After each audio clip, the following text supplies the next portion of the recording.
Cześć, tu Emma ze sklepu drtusz.pl.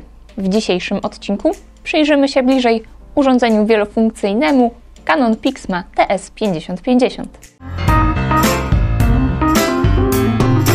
Pixma TS5050 jest urządzeniem świetnie nadającym się do małej firmy ze względu na możliwość łączności Wi-Fi. Szybkość wydruku dokumentów monochromatycznych to 12 stron na minutę. Drukarka działa na 5 wkładach atramentowych, w tym dodatkowym czarnym fotograficznym. Wydruk staje się jeszcze bardziej ekonomiczny przy zastosowaniu zamienników tuszów dostępnych również w sklepie drtusz.pl.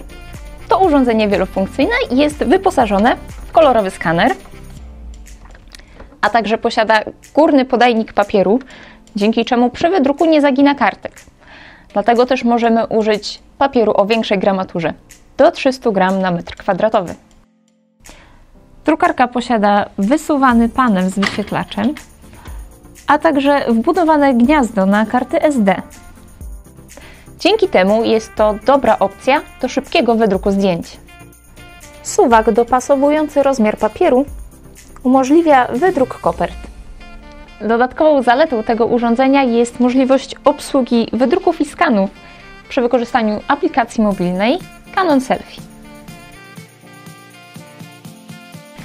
Jeżeli szukacie ekonomicznego w zakupie i eksploatacji urządzenia wielofunkcyjnego do małej firmy, Canon Pixma TS5050 będzie doskonałym wyborem.